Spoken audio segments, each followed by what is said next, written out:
everyone. ඉතින් ඔන්න අද මම ඔයාලට vocabulary lesson එකක් අරගෙන ආවා.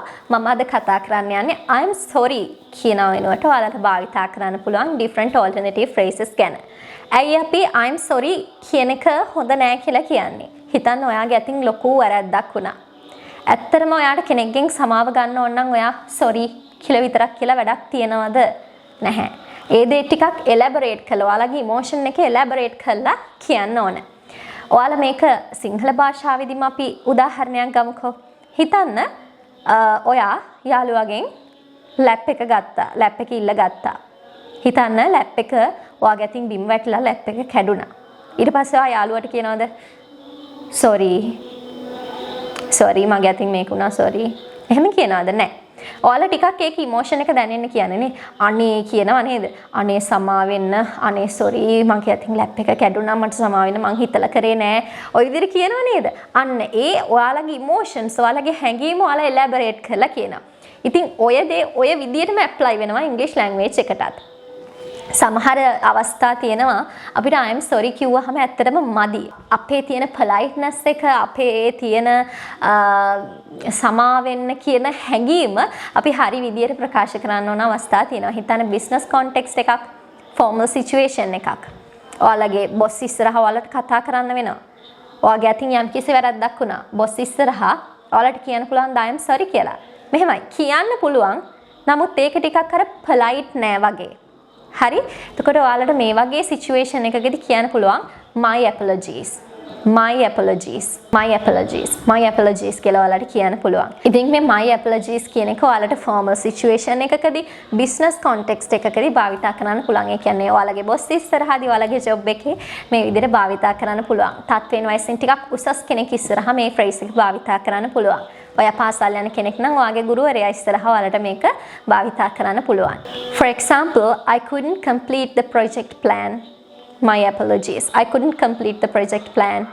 My apologies. මට මගේ project plan එක කරගන්න බැරි වුණා. මට සමා වෙන්න. My apologies. හරි.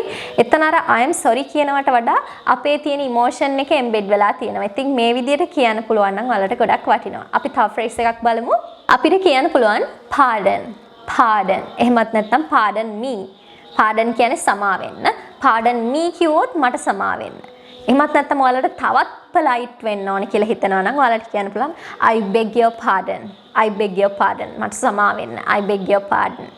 මේ phrases තුනම ඔයාලට භාවිතා කරන්න පුළුවන්. හැබැයි ගොඩක්ම formal වෙන්න ඕන අවස්ථාවක් නම් ඔයාලට ගොඩක් හොඳයි මේ I beg your pardon කියන මේ long phrase එක භාවිතා කරනවා නම්. For example, I beg your pardon. I really didn't want to hurt your feelings. I beg your pardon. I really didn't want to hurt your feelings.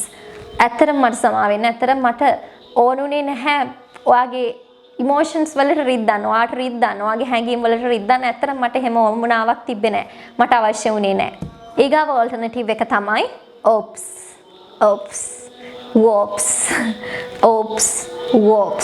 මේ words දෙකක්. oops. right? සමහර ලාවට කියනවා නේද? ඇහිලා තියනවාද? හිතන්න. ඔන්න යාළුවා ඉන්නවා. යාළුවා මට ෆෝන් එක දෙනවා. ෆෝන් එක බිමට වැටෙනවා මගේ අතින්. oops කියලා කියනවානේ. තව උදාහරණයක් ගමු. හිතන්න ඔයාගේ හොඳම යාළුවා ගෙදරට ඇවිල්ලා ඉන්නවා. යාළුවගේ අතින් ඔයා ටී එක දුන්න කප් එක බිම වැටෙනවා. ඊට පස්සේ යාළුවා කියන පුළුවන් oops. right? එහෙනම් මේ oops වගේ phrases මේ words භාවිතා කරන්න බෑ අපිට formal situation එකකදී. ඔයාලගේ ළඟම අයත් එක්ක close අයත් එක්ක ඔයාලට මේ words භාවිතා කරන්න පුළුවන්. ගොඩාක් closest අයත් එක්ක පමණයි මේ phrases භාවිතා කරන්න පුළුවන්. මේ boss ඉස්සරහට වගේ ගිහිල්ලා oops ගන්න එපා. මොකද ඒක polite නැහැ. ඒක හරි informal වචනයක්.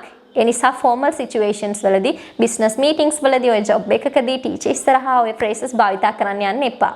ඉතින් ඔයාලගේ ළඟම කෙනෙක් එක්ක පවුලේ කෙනෙක් එක්ක නෑදෑ හිත මිතුරෙක් එක්ක ගොඩක් ළඟින් ඔයාලා ඇසුරු කරන කෙනෙක් නම් oops verbs භාවිතා කරාට කමක් නැහැ. For example, oops I broke your glass.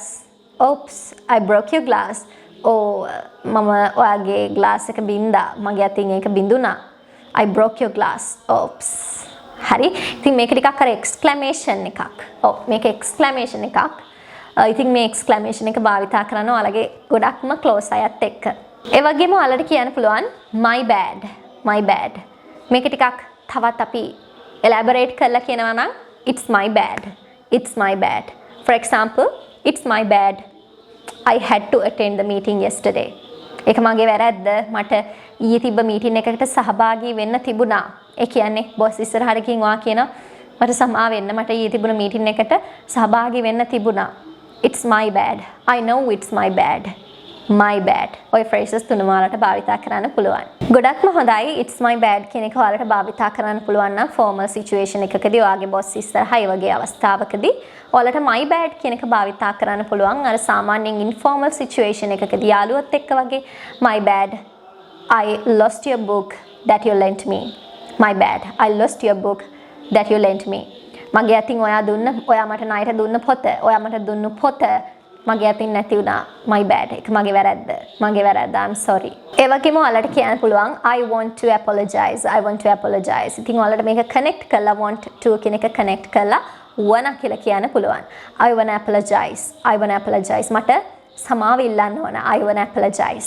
ඉතින් මේක ඔයාලා ටිකක් elaborate කරලා කියනවා නම් I wanna apologize for my mistake. මට මගේ අතින් වුණු ඇත්වැරදීමට සමාව ගන්න ඕන. I want to apologize for my mistake. කාගෙන් හරි සමාව ගන්න ඕන නම් ඔයාලට කියන්න පුළුවන් I wanna apologize to Mr. Smith. මට සමාව ගන්න ඕන Mr. Smith ගෙන්. I wanna apologize to Mr. Smith.